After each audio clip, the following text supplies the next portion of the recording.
আব্দুল জলিল মণ্ডল যেটা আজকে গ্রেফতার হয়ে আসলো সেটা হচ্ছে উনি আমাদের এই শাপলা চত্বর হত্যা মামলার মেইন কুশীলব। তার বিরুদ্ধে আমরা অনেক আগে ওয়ারেন্ট ইস্যু করেছিলাম, তাকে আমরা খুঁজে বেড়াচ্ছিলাম, অবশেষে তিনি গ্রেফতার হয়েছেন এবং সেই মামলায় আজকে তাকে জেল হাজতে পাঠানো হয়েছে। এবং আপনাদের অবগতির জন্য জানাচ্ছি যে এই শাপলা চত্বর মামলার তদন্ত কার্য প্রায় শেষ পর্যায়ে।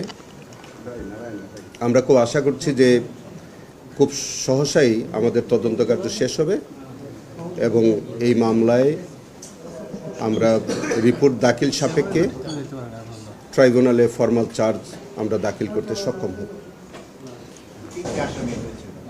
না, ওইটা সবটা এখন এর বাইরে আর কিছু বলা যাবে না, যেহেতু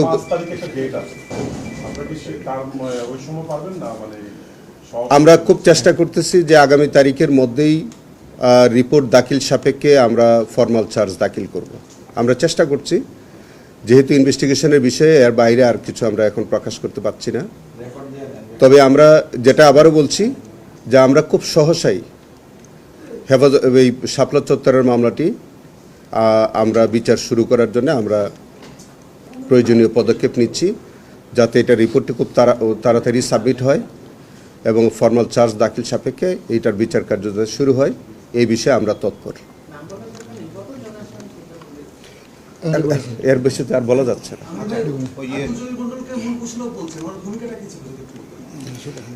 উনি মেইন ভূমিকা অনেক ছিল, তার সার্বিক পরিকল্পনাতেই সব ঘটনা ঘটেছে এরকম তদন্তে আসছে। এর বেশি কিছু আমরা বলছি না এখন, যেহেতু আমাদের রিপোর্টের সব কিছু আপনাদের কাছে এখনই প্রকাশ করার সুযোগ নাই। আমরা আইনগতভাবেই আমরা পারি না সব কিছু, আর আমাদের তদন্তের অনেক বিষয় থাকে, সেটা আমরা প্রকাশ করতে পারি না।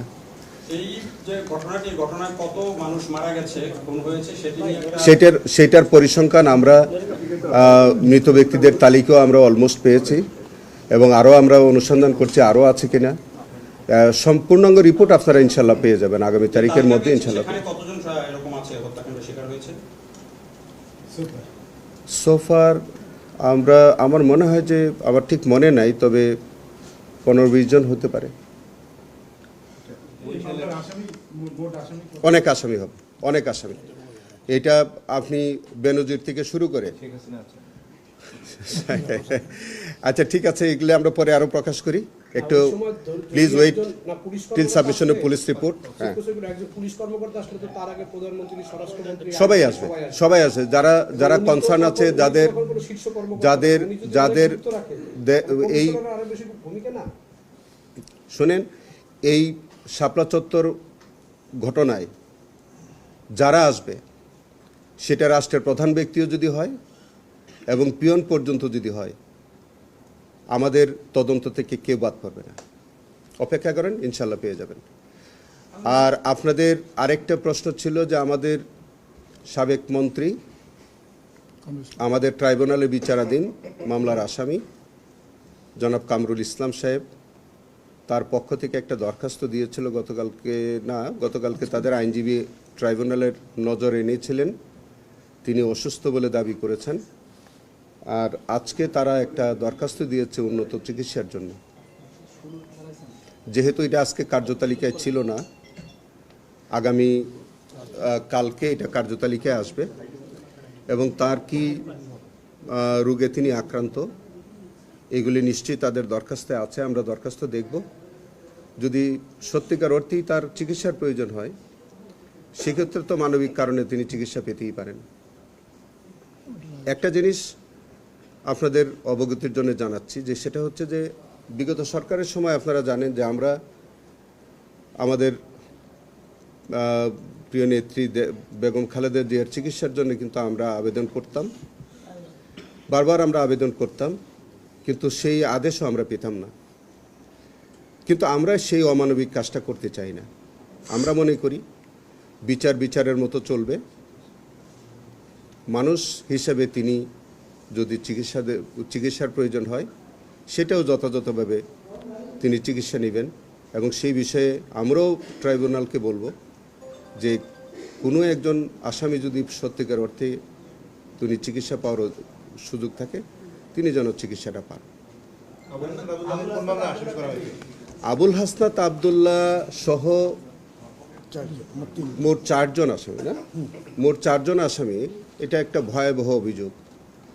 আমাদের 2 জন ভিকটিম, টিপু হাওলাদার, টিপু সুলতান, আরেকজন আসামি আছে কবির মোল্লা। টিপু হাওলাদার আর কবির মোল্লা নামে 2 জন ব্যক্তি, তারা ছাত্রদল এবং জাসাসের তারা সদস্য ছিলেন। তো তাদের সাথে আবুল হাসনাত আবদুল্লাহর একটা রাজনৈতিক বিরোধ ছিল। তা আবুল হাসনাত আবদুল্লাহ চাইতেন যে তাদেরকে ক্রসফায়ারে মেরে ফেলার জন্য তিনি একটা পরিকল্পনা করলেন। তার অধস্তন সেইখানকার এসপিকে তিনি নির্দেশনা দিয়েছিলেন। সেখানে তারা একটা গাড়ি পোড়ানোর মামলায় তাদেরকে গ্রেফতার করে। সেই গ্রেফতার করে তাদেরকে প্রথমে ঢাকায় নিয়ে আসে। তারা সেখানে ক্রসফায়ারের জন্য বিভিন্ন কর্মকর্তাদেরকে নির্দেশনা দেয়। কয়েকজন সাব ইন্সপেক্টর অথবা সহকারী উপপুলিশ পরিদর্শক, তারা এই কাজে প্রথমে রাজি হয়নি, কিন্তু পরবর্তীতে আগলজারা নামক একটা কি জায়গা, আগলজারা থানার, হ্যাঁ, তারা অস্বীকার করে। পরে যাই হোক, তার নির্দেশে যে অন্যান্য আসামি যারা আছে তারা শেষ পর্যন্ত তাদেরকে ক্রসফায়ারে মেরে ফেলার জন্য রাজি হন এবং রাত্রে 2টার সময় তাদেরকে ভোদার নামক একটা জায়গায় তাদেরকে নিয়ে যায়। সেখানে নিয়ে তাকে নির্মমভাবে হত্যা করে এবং সেখানে তারা ক্রসফায়ারের একটা নাটক তৈরি করে বা একটা স্টোরি বানায়। মজার বিষয়টা হচ্ছে যে তাদেরকে ক্রসফায়ারে হত্যার পর তারা নিজেরাই জিডি করে এই হত্যাকাণ্ডের বিষয়টি থানায় ডায়েরি করে এবং তাদেরকে নিয়ে পোস্টমর্টেম করায়। সেখানেও কিন্তু তারা গুলিবিদ্ধ হয়ে তাদের মৃত্যুর ঘটনাটা তারা পোস্টমর্টেম রিপোর্টেও আছে। এবং তাদের ওই যারা হত্যা করেছে তারাই পরবর্তীকালে কিন্তু এই হত্যাকাণ্ডের বিষয়টি ইনডাইরেক্টলি তারা নথিপত্রে সংরক্ষণ করে গেছে, যেটা জিডি বা অন্য বিষয়ে। আমরা এই মামলাটির তদন্ত কার্য পরিচালনার সময় তারা যেসব এভিডেন্স রেখে গেছে আমাদের সামনে, আমরা সেই এভিডেন্স থেকেই আমরা দেখতে পেলাম যে এই 2 জন আসামি পুলিশ কর্তৃক ধৃত ছিল, পুলিশ হেফাজতে তাদেরকে হত্যা করা হয়েছে। অতএব এটা পুলিশের একক দায়িত্ব, যাদের হেফাজতে এরা মারা গেল বা তাদেরকে নিহত করা হলো, খুন করা হলো, এটা তাদের দায়িত্ব। এখন কিভাবে তারা মারা গেল সেই বিষয়টা ব্যাখ্যা দিবে তারা ট্রাইব্যুনালে, এটা তাদের দায়িত্ব। আমরা যে জিনিসটা আমাদের তদন্তে যেটা এসছে সেটা হচ্ছে যে এই 2 জনকে পুলিশ গ্রেফতার করেছিল, এই 2 জন পুলিশ হেফাজতে ছিল, তাদেরকে ঢাকায় আনা হয়েছে, বরিশালে নেওয়া হয়েছে এবং তাদের হত্যাকাণ্ডের পর তারা পুলিশই আবার জিডি এন্ট্রি করেছে, এই হত্যাকাণ্ডের কথা স্বীকার করেছে, তারা ইনডাইরেক্টলি পোস্টমর্টেম করেছে। অতএব যেহেতু পুলিশের হেফাজতে এই 2 জন মানুষকে গুলিবিদ্ধ অবস্থায় মৃত্যু হয়েছে বলে তাদের জিডি থেকে পাওয়া যায়, অতএব আজকে তাদের বিরুদ্ধে অভিযোগ আমলে নেওয়া হয়েছে। আমাদের পর্যাপ্ত সাক্ষ্য প্রমাণ আছে। আমরা আগামী তারিখ থেকে আমরা সাক্ষ্য দিব এবং আমরা বিশ্বাস করি যে এইটাই আমরা সন্দেহাতীতভাবে এই মামলাটি প্রমাণিত হবে ইনশাল্লাহ, এবং আমরা এই মামলায় কাঙ্ক্ষিত ফলাফল ইনশাল্লাহ আমরা পাবো। 15/4 না, ক্রসফায়ারের কথা বলেন, এরকম শত শত ক্রসফায়ার আছে এবং প্রত্যেকটা ক্রসফায়ারের স্টোরি মোটামুটি একই রকম। তাহলে কি যত ক্রসফায়ার আগে হয়েছে সবগুলোই এই ট্রাইব্যুনালে বিচার হওয়া সম্ভব বা ট্রাইব্যুনালের মাধ্যমে তদন্ত হওয়া সম্ভব? আচ্ছা, এটা আপনি একটা ভালো প্রশ্ন করেছেন। সেটা হচ্ছে যে এটা একটা কমন ডিজাইনে সারা বাংলাদেশে এই ক্রসফায়ারের মতো অমানবিক কর্মকাণ্ড তৎকালীন সময়ে সরকার তারা করেছে এবং এইটা আমাদের যে মানবতা বিরোধী অপরাধ আইনের 3(2) যেটাতে আছে আমাদের যে সিস্টেমেটিক ক্রাইম অথবা ওয়াইড স্প্রেড অ্যাটাকের কথা যেটা আইনে বলেছে, এই টোটাল যে ক্রসফায়ারে সারা বাংলাদেশে যা হত্যাকাণ্ডগুলো হয়েছে এই সবগুলোই কিন্তু দেখবেন আপনার সিস্টেমেটিক অথবা ওয়াইড স্প্রেড অ্যাটাকের আওতাভুক্ত।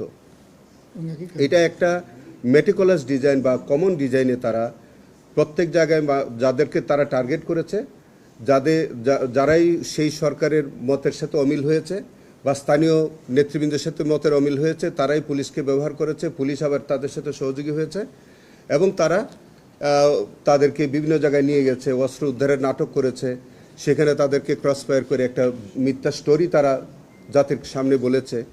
এবং একইভাবে দেখবেন যে প্রত্যেকটা ক্রস ফায়ারের একই রকম স্টোরি তারা আমাদের সামনে উপস্থাপন করেছে বারবার।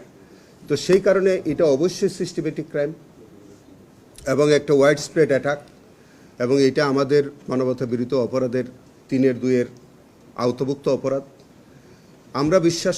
আমরা চেষ্টা করছি যে সারা বাংলাদেশ, ইতোমধ্যে আমাদের তদন্ত সংস্থাকে আমরা নির্দেশনা দিয়েছি যে সারা বাংলাদেশে কতগুলো ক্রসফায়ারের ঘটনা ঘটেছে, যতগুলো ক্রসফায়ারের ঘটনা ঘটেছে আমরা তার একটা পরিসংখ্যান নিচ্ছি, সবগুলো কেসের কপি আমরা সংগ্রহ করছি, যারা যেভাবে সেই মামলাগুলো হয়েছে সেইগুলো আমরা যাচাই বাছাই করব। আমাদের একটা কমিটি আমরা গঠন করে দিচ্ছি, সেটা যাচাই বাছাই করে এই অপরাধগুলোর মধ্যে যেগুলো আমাদের ট্রাইব্যুনালে বিচারের আওতাভুক্ত হবে এই সবগুলো মামলা আমরা তুলে নিয়ে আসব এবং আমাদের এই ট্রাইব্যুনালে বিচারের ব্যবস্থা করব।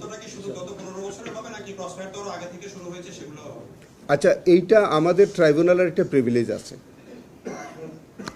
আমরা কোনো মামলা যদি ইনভেস্টিগেশন ইতিমধ্যে হয়ে থাকে তাহলে সেই জায়গা থেকে আমরা আমাদের বিচার কার্য শুরু করতে পারবো। কোনো মামলা যদি বিচারাধীন থাকে সেটাও আমরা তুলে নিয়ে এসে সেই জায়গা থেকে আমরা বিচার কার্য শুরু করতে পারবো। তো সেই কারণে আমরা টোটাল তালিকা পাওয়ার পরে আমরা যদি দেখি যে কোনো পর্যায়ে, সেটা তদন্তের পর্যায়ে হোক, বিচারের পর্যায়ে হোক, আমরা যদি মনে করি যে এই মামলাগুলো আমাদের এখানে বিচারের প্রয়োজন, আমরা এগুলো তুলে নিয়ে আসবো। আরও একটা কথা আপনাদেরকে অবহিত করতে চাই।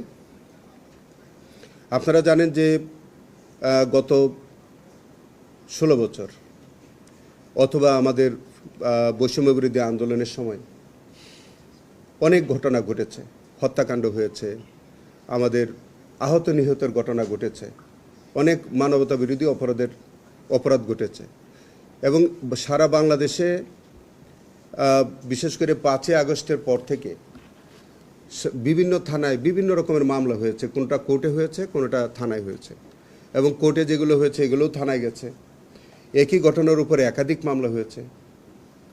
আমরা একটা বিষয় আমরা লক্ষ্য করে দেখলাম যে সারা বাংলাদেশে এই বৈষম্য বিরোধী আন্দোলনের সময় যেসব মানবতা বিরোধী অপরাধ ঘটেছে এবং যেসব মামলাগুলো হয়েছে, ইনফ্যাক্ট এগুলা সবই সিস্টেমেটিক ক্রাইমেরই অংশ এবং সবগুলোই ইনফ্যাক্ট আমাদের এই ট্রাইব্যুনালের তদন্ত সংস্থা কর্তৃক তদন্ত হওয়া বাঞ্ছনীয়।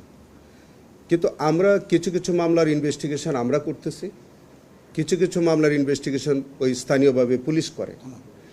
আমরা এরকমও লক্ষ্য করে দেখছি যে কিছু কিছু ইনভেস্টিগেশন যেমনভাবে আমরা করতেছি, একই সাথে আবার কিছু কিছু সাইমেলটেনিয়াসলি পুলিশও করতেছে। তো সেখানে একটা সমস্যা হচ্ছে যে এখানে কনফ্লিক্টিং হওয়ার একটা রিপোর্ট হওয়ার একটা সম্ভাবনা দেখা দিচ্ছে। আরও একটা বিষয় আছে, এই সারা বাংলাদেশে যে মামলাগুলো হচ্ছে, যেগুলো আসলে ইনফ্যাক্ট আমাদের এই ট্রাইব্যুনালের আওতাধীন অপরাধ, সেখানে পুলিশ করতেছে এক একটা মামলায় হয়তো 400-500 আসামি হচ্ছে, সব আসামি দোষী এইটা আমরা কিন্তু মনে করি না। আমরা মনে করি যে এর মধ্যে দোষী ব্যক্তি যেমন আছে, অনেক নিরপরাধ মানুষও আছে। কিন্তু সেখানে কিছু পিক অ্যান্ড চুজের ঘটনা ঘটতেছে। কাউকে 173 কর আওতায় পুলিশ বিশেষ রিপোর্ট দিয়ে ছেড়ে দিচ্ছে, কাউকে জামিন দিচ্ছে অথবা কাউকে আবার দিচ্ছে না। অনেক সময় যারা প্রকৃত দোষী তাদেরকে ছেড়ে দিচ্ছে, আবার অনেক নিরাপরাধ মানুষ তারা জেল খাটতেছে। তো এই জিনিসটা আমরা মনে করি, আমি আমার দায়িত্বভার গ্রহণ করার পরে আমি যেটা মনে করলাম যে এই বিষয়টি আমাদের একটা দৃষ্টিপাত দেওয়া উচিত।